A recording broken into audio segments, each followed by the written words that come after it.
Good evening, everybody, and welcome. My name is Sabir, and I direct events here at the Strand. Before we launch into a discussion of Chasten Buttigieg's new memoir, I have something to tell you. I'd like to share a little bit of history about the Strand. The Strand was founded in 1927 by Benjamin Bass over on 4th Avenue's Book Row. Stretching from Union Square to Astor Place, Book Row gradually dwindled until, after over 93 years, the Strand is a sole survivor, now run by third-generation owner Nancy Bass Whiten. We want to thank all of you for your support. Without our loyal community of book lovers, we wouldn't be here today, and we are so appreciative of it. So, tonight we are beyond excited to have with us Chasten Buttigieg to celebrate the release of his new memoir, I Have Something to Tell You. Chasten was born and raised in Traverse City, Michigan, a thespian, two-time 4-H blue ribboner, and decorated member of the high school bowling team. He received his bachelor's degree in theater and global studies from the University of Wisconsin, and his master's in education from DePaul University. He has worked as a busboy, dog walker, nursing assistant, waiter, cashier, bartender, and most recently, a middle school drama and humanities teacher. He lives in South Bend, Indiana, with his husband, Peter, and their 2 rescue dogs. I Have Something to Tell You is his first book. Joining Chasten in conversation is Mandy Moore, an Emmy, Grammy, and Golden Globe nominated actress, singer, and songwriter. Mandy Moore continues to enjoy versatility in a career marked by memorable performances. Moore can be currently seen leading the Pearson family as the matriarch Rebecca in the critically acclaimed NBC series This Is Us. This role earned Moore an Emmy and Golden Globe Award nomination, and the show received a win for the Best TV Drama Ensemble at the SAG Awards in 2018 and 2019. Additionally, Moore also voices the lead character Rapunzel in Disney's animated series Tangled. In addition to her work in film and television, in March 2020, Moore released her first album in over a decade. Silver Landings is emblematic of the journey Moore has been through in the past decade, what it took to get to the point of re-embracing this part of her life, and the expectations therein. So, without further ado, please join me in welcoming Chasten and Mandy to the stage. Hello! Hello. My friend. Hi, friend. How are you? I'm good. I've been relegated to my attic this evening. I'm I've hanging in talked there. to you plenty of times from the attic before. Yes. I think Pete is doing some other, Pete type thing downstairs. I have Buddy and Truman in and out. But most importantly, how are you with all the fires going on in California?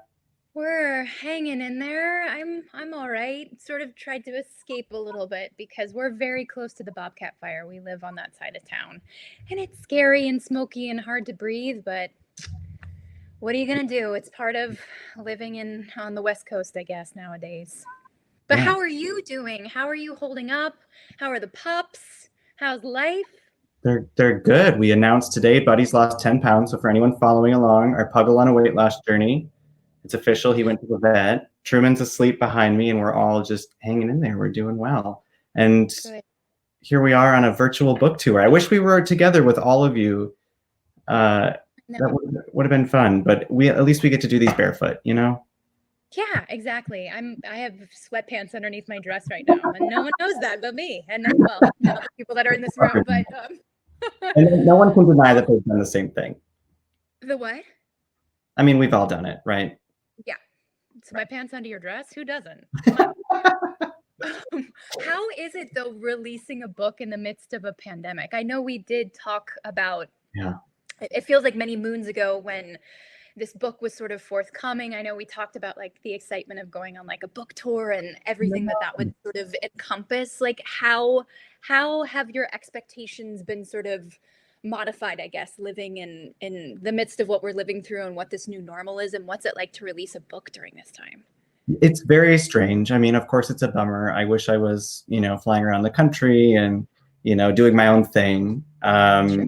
Peter has been very sweet in, all the dinners and the bubbly and celebrating. But the other day I did a hit, I think it was on MSNBC or CNN, and I just did it from my kitchen on a stool. You can't see them, so it's just like a blank screen. And I'm, same thing, like athletic shorts, blazer on up. And I think I would be 100 times more nervous if I was in the studio. You know, some guys like 3, 2, and I was just sitting there in my kitchen like, what's up, America? Because I can't see anyone and I feel no pressure, right? It's just me and my dog in the kitchen. So that's been sort of nice.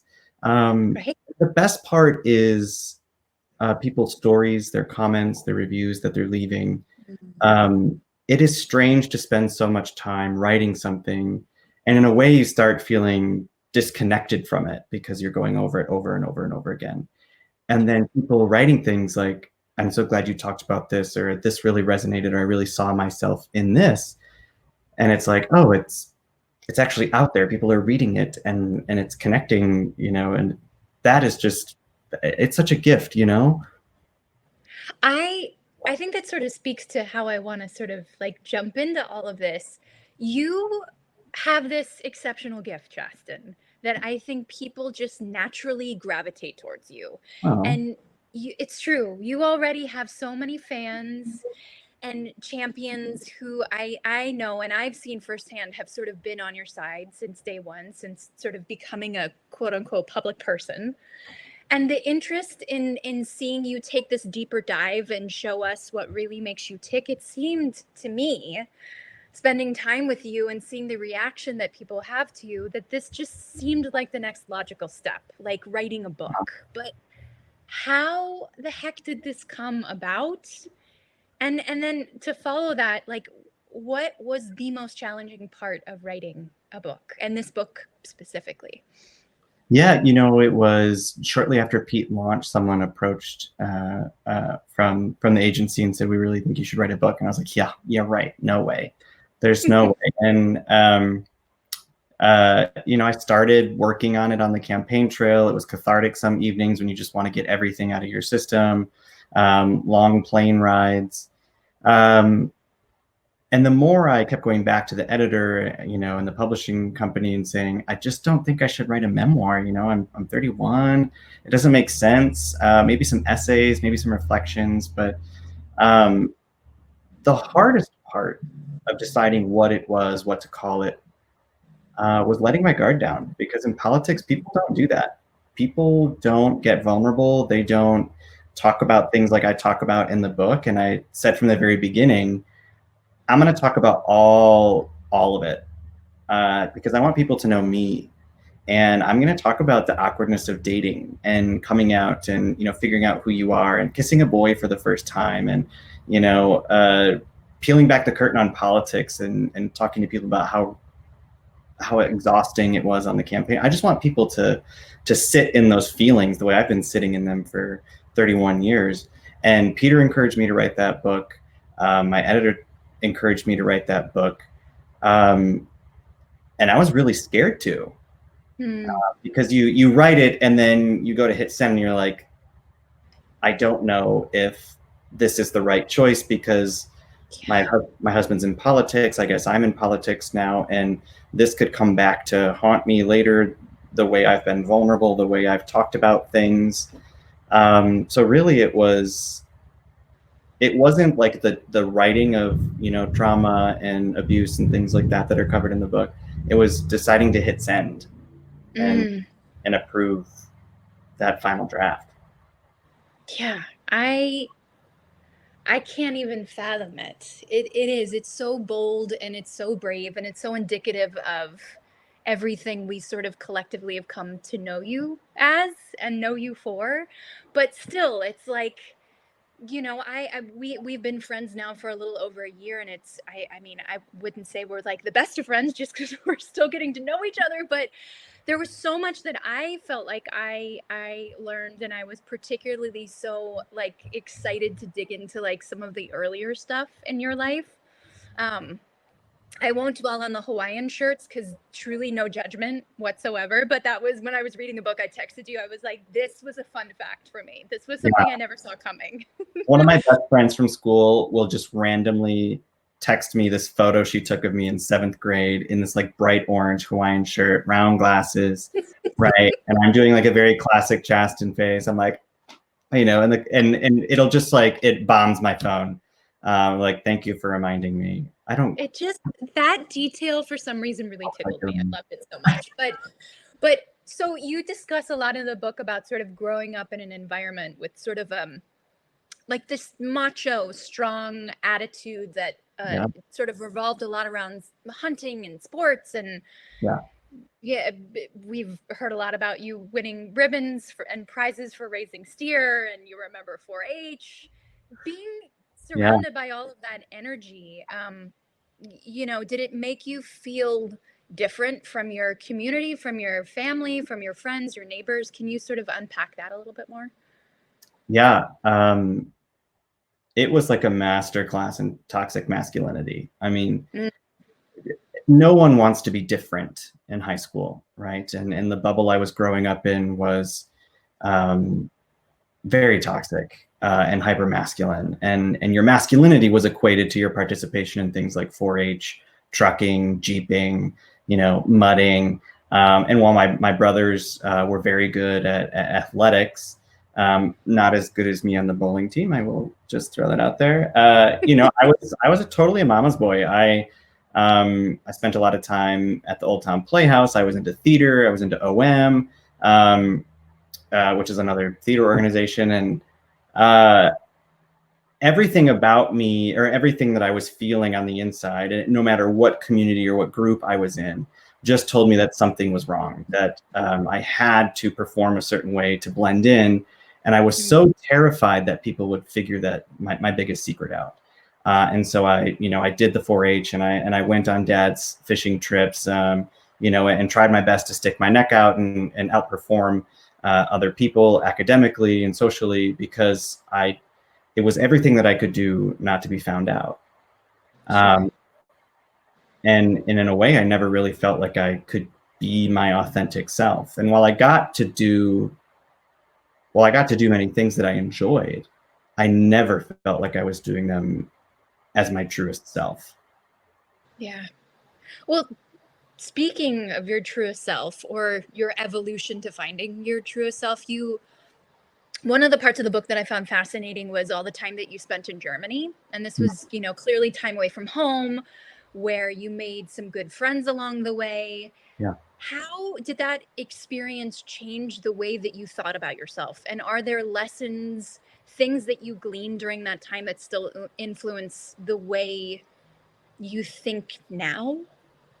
Yeah, absolutely. You know, in a way, I think this is a great book for young queer people, absolutely. But I really also think this is a great book for straight people who are wondering what allyship looks like, and maybe what some of that inner turmoil looks like.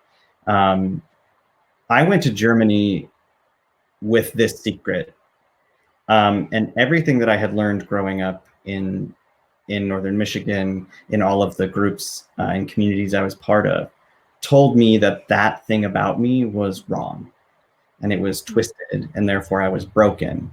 And it was a disgusting secret that I needed to hide from the rest of the world forever.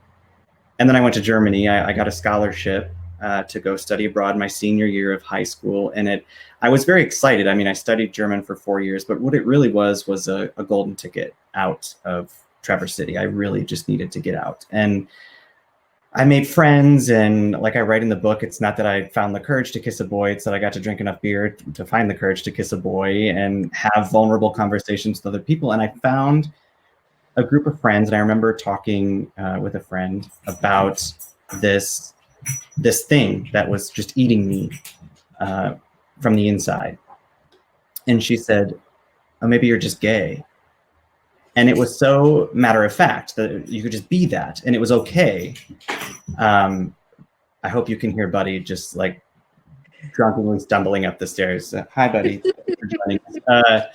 You know, and I never realized that it was just like a thing that you could be, and it was okay. And that gave me the confidence to go home and come out to other friends and eventually my family. But it's not just a story in finding your truth. It's a story in straight people providing spaces for me to feel safe enough to share my truth. And straight people are the reason I'm still here. It's friends who told me it was okay. It was friends who told me they'd fight for me, friends who made space for me, my family who invited me back, right? And it's a testament to their allyship that I went from that suicidal 17-year-old kid to feeling like I could come out and be who I was, who I am.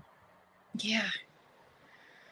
Well, I mean, to sort of speak a little bit more to that, it obviously goes without saying that just your existence, your presence, what you represent is such an undeniable resource, and inspiration to so many in the LGBTQ community. I mean, you're on the cover of Time magazine with your husband, for goodness sakes. Like, you're really moving the needle. In that sense, like, what advice would you impart on today's LGBTQ youth, especially those who are contemplating coming out? You know, I got asked this question every day on the campaign trail. I would host roundtables at local LGBTQ centers or meet with students. And it was always, what advice do you have?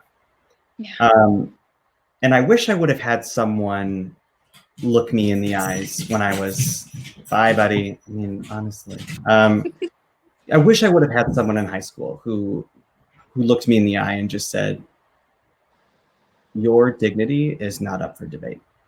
And you are worthy of love and space. And I felt so ashamed for 18 years. And every time I would look at these young kids, I would say, you know, it's your journey. It is, and you owe nobody anything, no explanation for who you are. Because I think, and I felt it, right? When you come out, it is like, I have to share this with everyone. I should write a thesis on why I have made this choice, right? Mm-hmm. When you're ready to come out, you're ready to come out. And you can share that with the world, or you can acknowledge it and move on and live your life. But you don't owe anybody an explanation. And definitely, your dignity is never up for debate. So when people ask you things that make you feel like they see you as something less than, then you get rid of that. You don't have time for that. That's too heavy to carry. Yeah. That's profound and so beautiful. Your dignity is not up for debate. I love that. I'm going to remember that one. This is something we've bonded on a lot. You have the heart and soul of an artist. And so much of your background and your self-admitted comfort and confidence in who you are, really, so much emanates from your experience in the theater. So in that vein, I'm curious, like, who are some of the more influential people in your life? And how exactly do you think they influenced you to help become who you've become? Yeah, you know, this is a tough question. I didn't have gay role models. I didn't have anyone really to look up to. The only gay people I saw were Ellen DeGeneres and Sean Hayes on television. Sure. And I was so nervous to laugh at Will and Grace because I didn't want my family to, you know, make assumptions about why I might find that joke funny. So I was very hesitant to even watch that show. I didn't have gay role models growing up. And so it's hard when people ask that question sometimes, because it's hard not to have an answer. Yeah. Now, who I have become today is definitely rooted in my parents. My mother is a fierce ally. You know, once she asked all the hard questions and figured out this is just who I am, and this is who her son is, and, you know, God made me that way, she was fierce in her support and her allyship. My father is a hardworking man. He's broken his back multiple times on his hands and knees. He runs a landscaping company. You know, he refuses to give up. My parents would drop anything for anyone. They are so giving and so loving. And I think I inherited a lot of those qualities from them. I watched them. They also instilled a lot of lessons of hard work. If you haven't read the book yet, there are some interesting stories there at the beginning, just of how Dad didn't sort of slowly usher us out of the nest. He just kicked us out of the nest, you know, and we flew, but he taught us the hard way, right? And I think that's why in a way, succeeded in theater a little bit because I had already come to the arts with a strong willingness to understand and to connect with other people. Mm-hmm. And I think I inherited a lot of that empathy from my parents. I haven't had the chance to meet your father, but I have spent some time with your mom, and she is the best. We were just talking about that before we came on. We love her. I know a lot of people want to know more about your relationship with Pete, but you talk a lot about it in the book. You talk a lot about your early courtship days, which I found super, super sweet. And obviously, like the completely normal moment when he decided to tell you that he was going to maybe take a run for president. Not a big deal. Normal. Very normal. Yeah, very normal. Very, you were folding laundry. Just another Tuesday. I mean, obviously, the campaign sort of immediately folded you into this monumental part of history. Is it something you have fully absorbed yet? How does it feel? I mean, now to be, to have some distance from the campaign and everything that sort of went along with it. How do you feel about all of it? Well, I sort of thought, when the campaign ended, like your anonymity just comes back and life goes back to normal, which was silly to think. I love teaching because I love helping. I love working with young people. I love teaching theater. I loved teaching middle school. I know that is terrifying for some people, but I remember just how awful those years were, but they are also so crucial. And I just like being a rock for some people. And so when I went out on the campaign trail, I felt like I was able to do that on a larger scale. And even people will just still stop me at Target, right? And they'll just like your students would come to you, after school or before school and share something that they want to talk to you about. People will just come up to me in Target and be like, my son, XYZ, right? Blah, blah, blah, blah, blah. And they like need your advice. And in a way, I love that. I love that people feel comfortable talking about really hard things with me. And I love that I have sort of grown up to become a person that I wish I would have had when I was younger. And part of that, you have to decide how much of your heart you're going to share with the rest of the world. But I am very comfortable sharing it, and I'm very comfortable making space for other people to share. And I love that I get to do that every day. But the campaign definitely changed everything, right? I didn't just get to come home and go back to teaching and that was that. But I love having a platform, and I just want to make sure I get it right. I always want to learn and grow and listen. And in a way, I just kind of feel like I get to be a teacher, but just on a much larger scale. Yeah, that's what I think was so fascinating about just watching you on the trail and that skill set that you brought to campaigning, which was admittedly like a completely new world for you. I just remember and still stand in awe at the grace you brought to that role. Like you were so adept at it. You were so natural. And I think like bringing those qualities as not only like a comfortable, like, theater major, but also as a teacher, it really reflected your personality. It reflected how comfortable you were in your skin, and it allowed people to really feel like they were invited in. I mean, that's how it always came across to me. It's why I was so enamored by you, and still am so enamored by you. But I was thinking about this today when I met you in Los Angeles. You came to hear Pete speak at an event. And they were like, and this was like very, very early in the campaign. Yeah. And I was so in my head about who I'm supposed to be, right? What am I supposed to do for other people? And how do you first spouse, right? And I remember that Pete's team was like, Pete has to go downstairs and do like an interview or something, like, would you stay and mingle with people? Mm-hmm. I was so intimidated by that.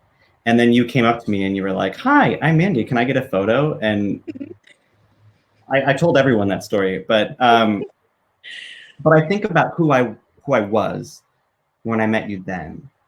Yeah. And like I write in the book, there was this switch that I had to eventually flip. That I was so in my head about who to be and how to be and what to do every day. And everyone had advice, right? Say this, wear that, you know, from skincare regimens to shoes that you should wear. Like, this is what you have to look like. This is who you have to be. And then I think about when you came to Iowa right before the caucus, and we went around Des Moines, and I think we were at Duke, and we did that student chat. And I think about it often.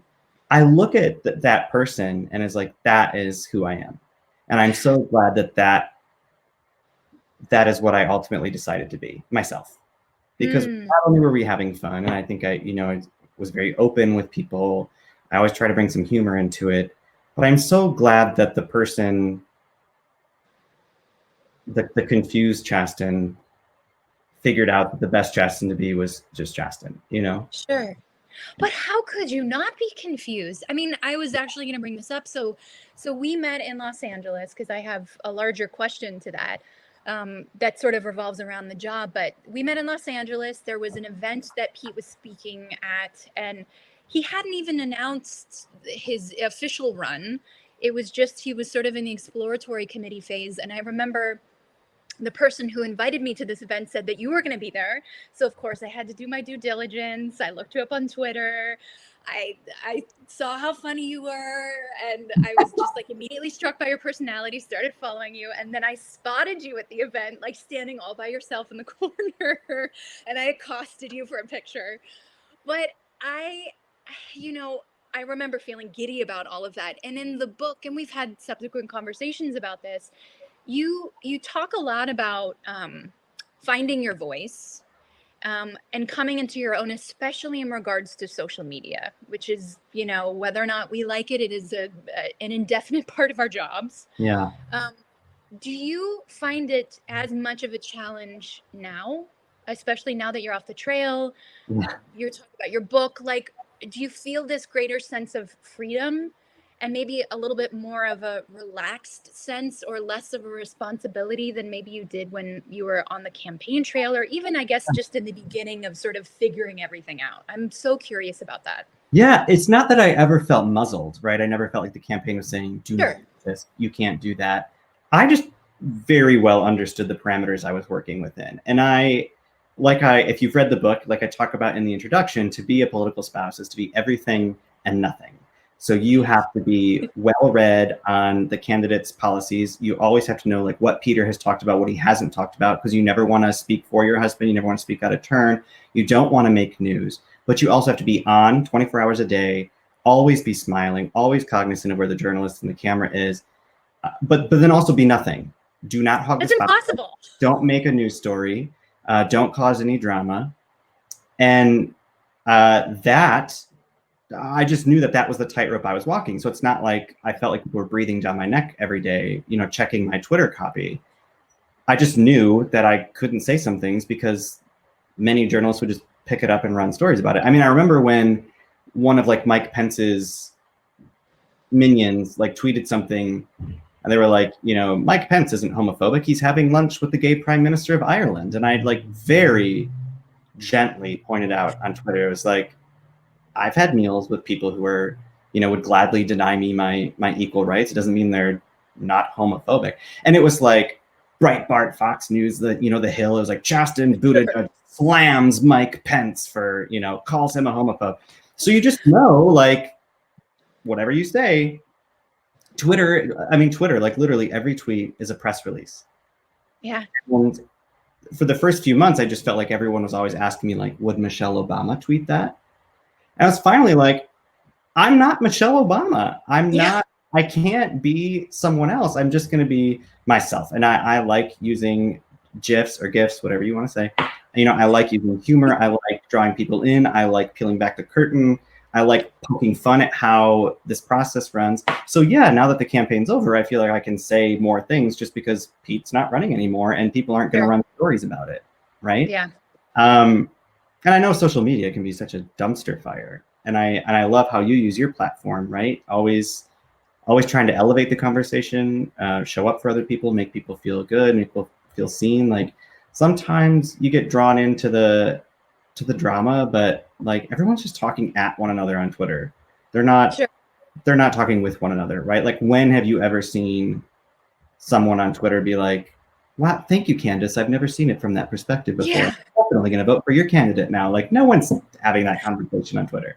Yeah, it's hard to have that kind of successful engagement. It's not, I don't think it's a real possibility, but I'm glad to know that you feel a little bit more relaxed these days. Not, and I wasn't implying that you felt muzzled or anything before, but like, I just couldn't, I thought so much about you, and especially in those early days, like, there was so much being thrown your way. And again, you just handled it with such poise and such grace, and like still maintained this sense of authenticity that I just, it was very inspiring.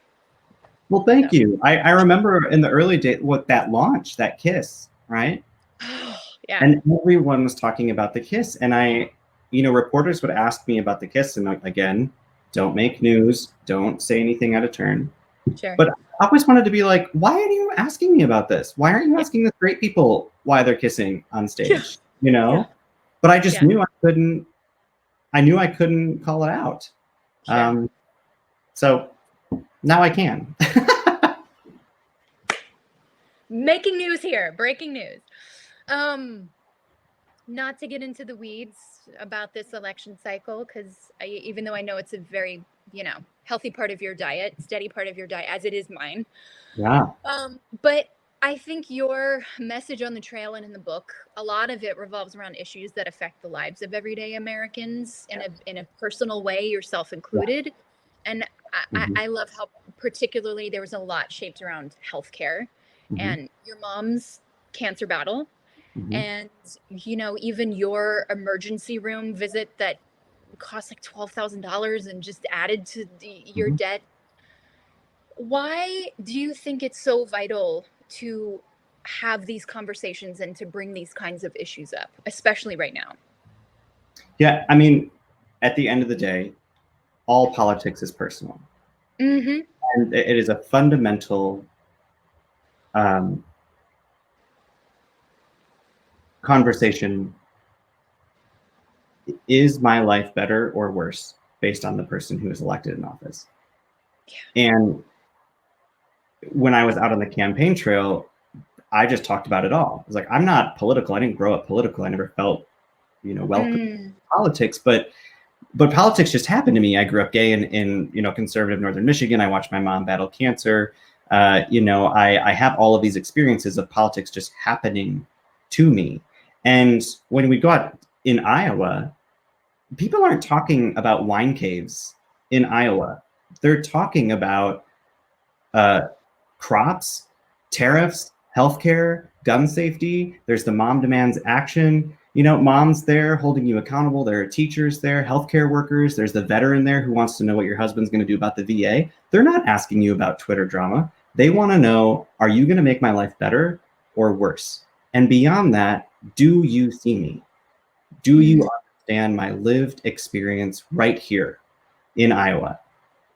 And if you can't connect with people and convince them, yes, I see you, and I might not get it, but I want to, and I'm going to take your story, I'm going to take it to Washington, and I'm going to make your life better, right? I think that is what politics is. And so if you're spending all day on social media, it's a firestorm. And again, people are just talking at one another. And the way it's designed is to fire you up. It is to rip your conscience apart and make you focus solely on that one person saying that really homophobic thing, behind a picture of a cat. Like, that is not politics. Politics is connecting with people and making them feel so seen and understood that they go into the ballot box and they punch that hole next to your name. And if we're going to win this election, then everyone's going to have to get a little comfortable being uncomfortable. Because tweeting Joe Biden's tweets over and over again helps elevate the dialogue and help spread his message. But it might not convince your neighbor who voted for this president and is now not sure which way they're going to go. You might have to talk to your neighbor about your gay son or your cancer battle or your thoughts about gun safety in schools and education. You have to talk about what's at stake for your personal life in this election, and not forget that there are many people in this country who sort of live in a bubble of privilege and convenience where they don't really have to think about other people's lives. And so it's our job to sort of pop that bubble and say, this is what's at stake for millions of people if we make the wrong choice. Sure. And at the end of the day, we have to connect it to our personal lives. Yeah, I mean, I think your book does an incredible job of doing just that. It was something that really resonated with me. Before I have a couple more questions, and then we're going to take some audience participation. What's something that you haven't been asked a lot about on this book tour, or just in the media, that like you want to talk about, like in regards to the book or your life or anything? I'm just curious, because sometimes, you know, I'm used to being in that position where you sort of are used to the routine of people asking you. It's, you sort of put yourself on automatic pilot, and you're yearning to just, you know, bring something else into the conversation. So what is that for you? You know, I talk about my husband so much. You know, I've talked about him constantly for the last year and a half. And what I think this book, I mean, this book isn't about him, right? If you picked it up, I think I saw, my friend sent me a review and it was like, there's only like 40% Pete in this book. It's like, well, yeah. You know, this book just isn't about reflections on 2020. I think what this book is, at the end of the day, is a conversation about hope and about showing up for one another. And like I mentioned at the beginning, it's not just for queer people. I think straight people, there's a lot to learn in there about the ways in which we show up for one another, and the way we go about making space for other people, and what can happen when we truly make space for other people to feel like they can be their truest selves. And I say that because I write about it in the book. When you love someone, you expect that they know that you love them. But allyship is so much more than having one another's phone number and going out to brunch. Yeah. You have to look at the people in your life and truly tell them, I love you. I love you for exactly who you are. And if you ever want to tell me anything, I will be here for you. And that's for parents talking to their children. It's for teachers talking to their students. It's for family members talking to family members. I felt so alone for 17 years because no one ever said that to me. And when people did say that, when they opened up and said, I'll fight like hell for you, Chasten, and I'll love you just the same. If you've read the part about my grandmother in the book, it changed my life, because I thought, you know, in the back of my head, I know these people love me, but what happens if they don't? And what happens when someone looks at you in the eye and says, I love you, and I'll be right here for you. And the shoulder is always there for you to lean on, to cry on, whatever you need. And I think many times you see in this book how other people showed up for me and made space for me and allowed me to become who I am today, because other people took a chance on me. This is not a like glossy, like I grew up gay out in the sticks and then I pulled myself up by the bootstraps and like, here I am. You know, that's not my life story. Life can be muddy and confusing and heartbreaking. And all of that can be much easier if we make sure that people around us know that they can come to us, you know, for anything.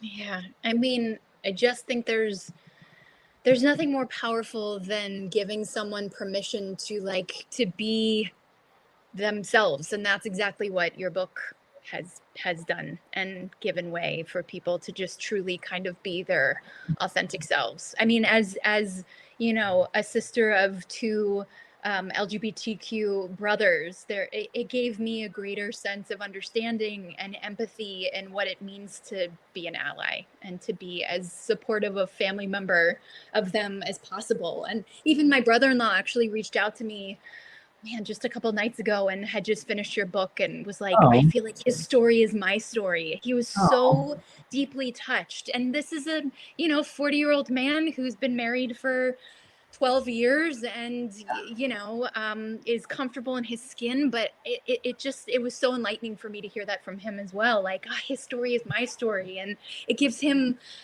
you know, greater sense of purpose out in the world. So I know that's what your story gives people permission to do that.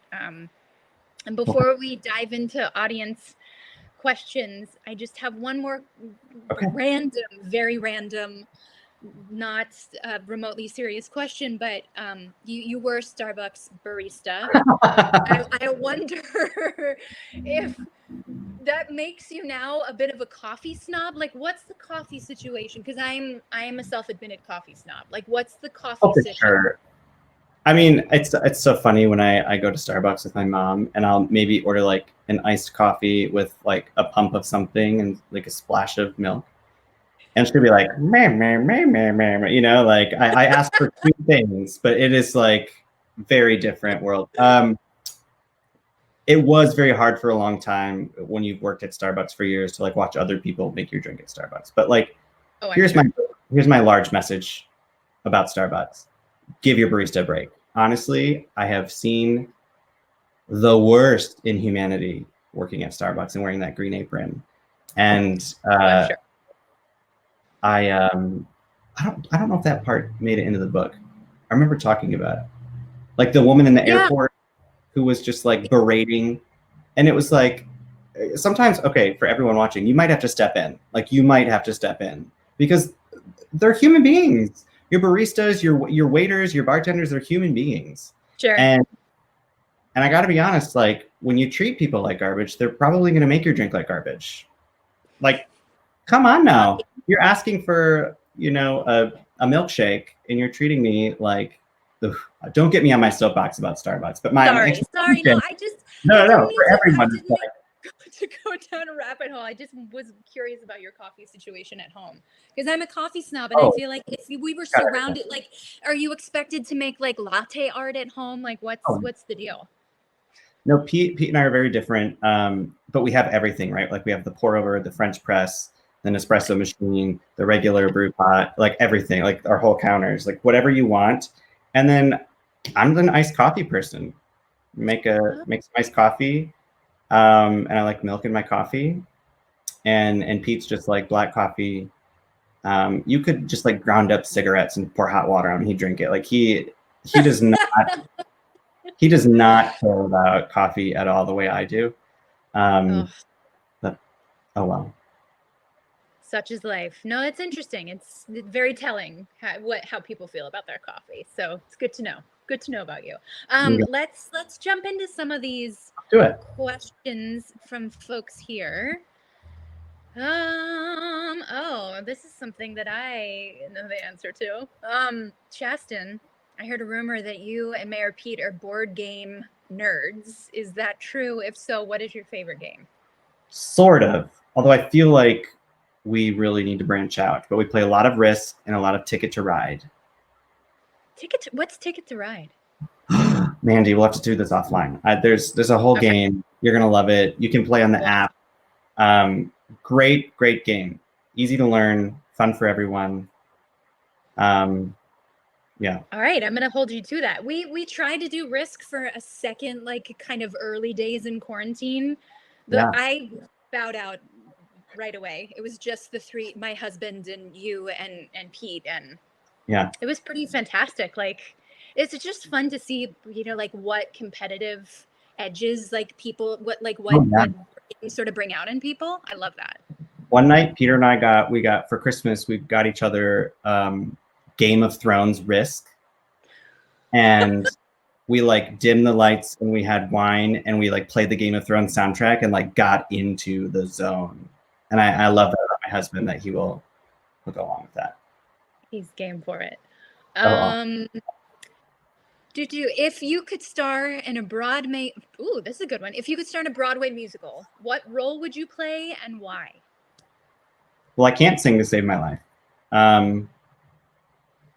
One time a professor tried to get me to audition for a musical in college and I cried during the audition. I think I would. Let's say you could sing. You could sing. Like that's not barring you from being able to do a musical. If I could sing, I would feel very confident going into an audition for Seymour in Little Shop of Horrors. I feel like I've got the glasses already. I can see it. Suddenly Seymour. God, what a good show. I love it. I love it. Let's see, what are some other good ones? Oh, how about, did any books, movies, or music have an impact on your life and or help you in your journey to coming out, finding your identity? Oh yeah. Well, so it's funny. We talked about Ellen and Will and Grace, and those were like the two, right? Mm-hmm. Like it was on TV, but it was like so cautious. Like, oh my God, Mom watches Ellen sometimes, but I don't know like if that's a good thing or maybe she doesn't know she's a lesbian, and like that's all I could see. And then I went to college, and when I started studying theater, when I went back to theater, I took this course. It was like American cinema or whatever. And we watched Cat on a Hot Tin Roof. Oh. And then we talked about how the film is very different from the play, right? We read the play, watched the movie, and how the conversation about Brick is very different in the movie, and that like Brick is actually gay, right? Mm-hmm. And I was sitting in this film class and I was like, hold on. You're saying like we could interpret literature and film and drama as in like someone could be gay and that's fine? And then I took like depictions of gays in American drama class, and I read, you know, The Normal Heart and Angels in America, and it just like opened a whole new world for me because I was still like total like blinders on, like had no idea that there was even like a queer world out there, that there were queer playwrights and authors, right? And it just like college just like shattered that wall. Oh, thank God for theater, right? Yeah. I also had a professor who like slipped me a DVD of Priscilla, Queen of the Desert. And she was like, I think you might like that. And that was like her way of being like, if you ever want to talk, you know, I'm here. God love her. I've never seen Priscilla, Queen of the Desert. Oh, you should see it. I know. I need to rectify that. Okay, Pete wrote about the adoption of Truman. Can you tell us about how Buddy came into your lives? Oh, he gives me so much crap for this. I saw Buddy on the website for Pet Refuge here in South Bend.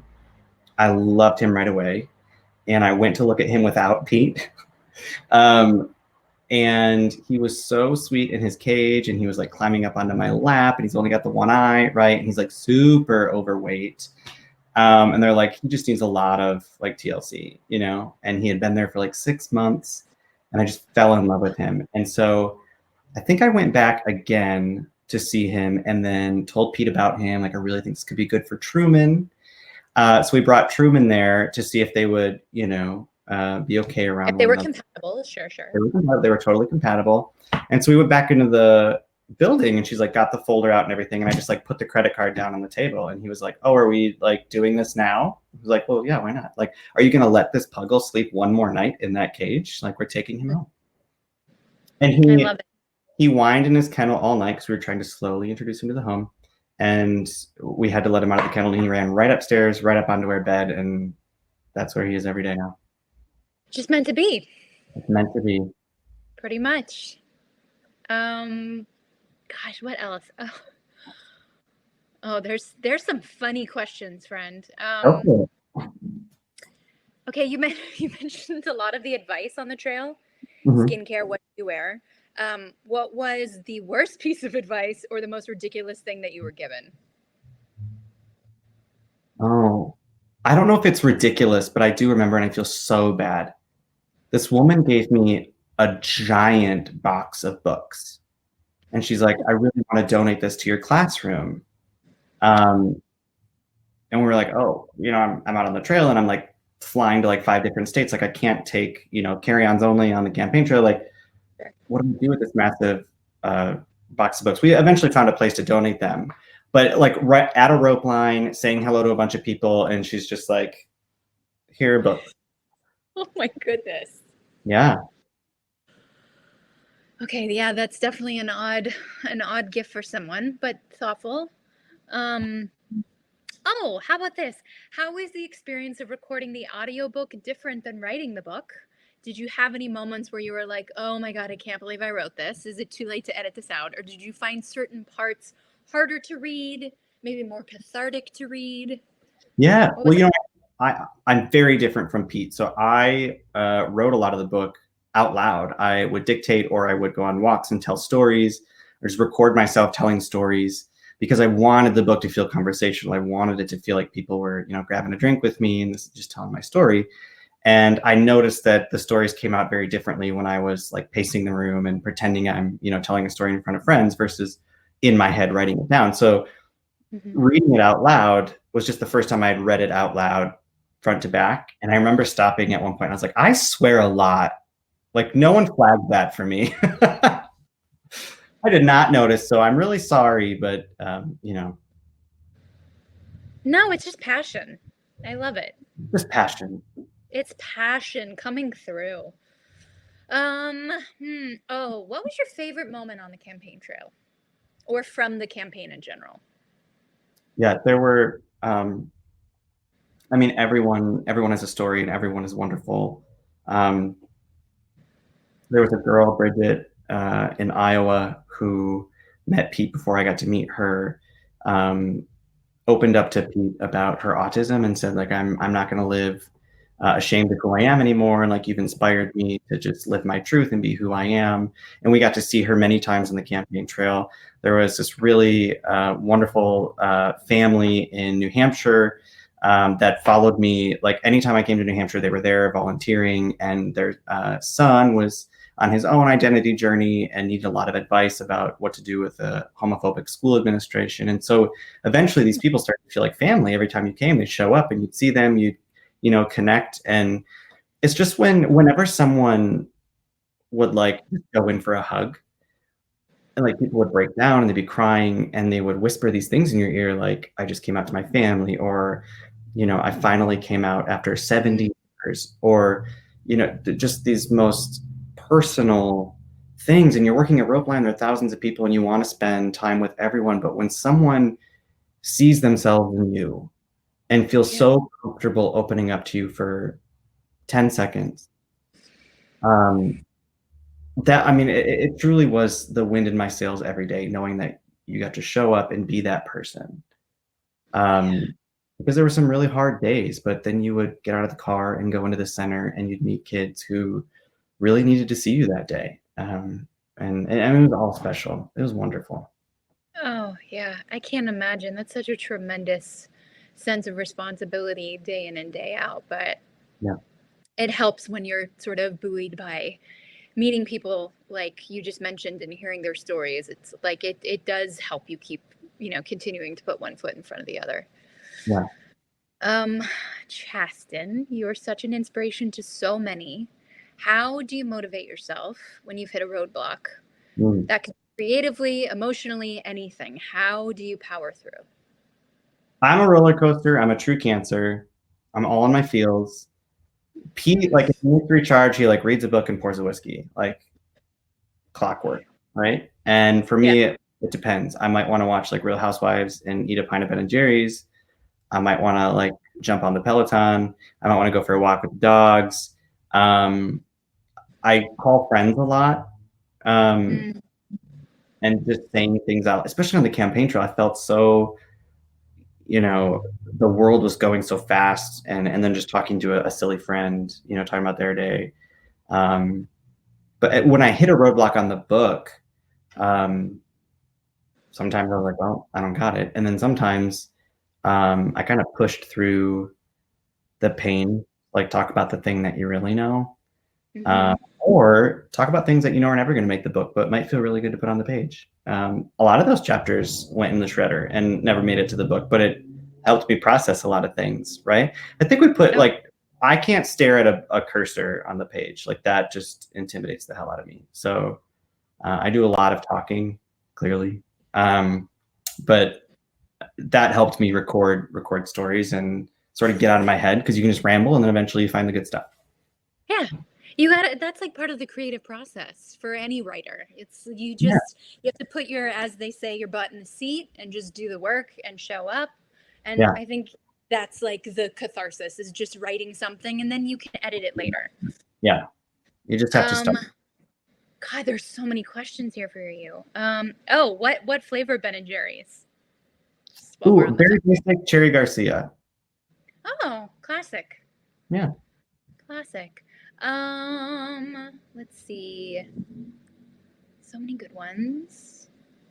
What's your favorite place to go or thing to do when you're home in Michigan? I want to give it away because it's off the beaten path. I love the Sleeping Bear Dunes, the National Lakeshore. Gorgeous hiking. And then there's so many great wineries. I can't wait until we can go back to sitting on a patio and drinking a glass of wine. I love the water. The water, even though I'm scared of the water, I love looking at the water. So You're scared of the water? Oh yeah. Yeah, I can't swim alone. Terrified of dark water. Well, sure, that makes sense. But like My father, I watched Jaws way too young, and he used to always pull my legs under the water when we were swimming. Still gives me the EBGBs. But I love like just getting outdoors. Yeah. Michigan seems like the ideal place for that. All right, I'm just going to ask you a few more questions and then we can wrap this up. What do you suggest regular folks who don't have a lot of public influence can do every day to support the LGBTQ community? Well, allyship is performative. So if you feel like you're not showing up for people, you're not having those conversations, you're not providing space, if you're not mentoring or tutoring, put your money where your mouth is. I mean, there are so many people who need your help. So if you can donate, please donate, do your research. And then also maybe do some research into your local center and see if there's any help that they need. Sometimes they have food drives or clothing drives. They need help organizing closets at the center. But allyship can be more than just saying like, I love the LGBTQ community and I support the LGBTQ community. That also can show up in your volunteerism. And then please don't shy away from having uncomfortable conversations when you hear people say something that needs to be checked. Yeah, absolutely. Okay, last but not least, before we wrap this up, what advice would you give to young Chasten? Yeah, I did a podcast this morning and gave that answer. It's on my Twitter timeline. Many times in writing the book, I thought about young Chasten, especially when Chasten was in those really dark places. And I remember very vividly one afternoon sitting in front of my dad's gun case and just feeling like, there's no point. But I also just wanted to know what good felt like.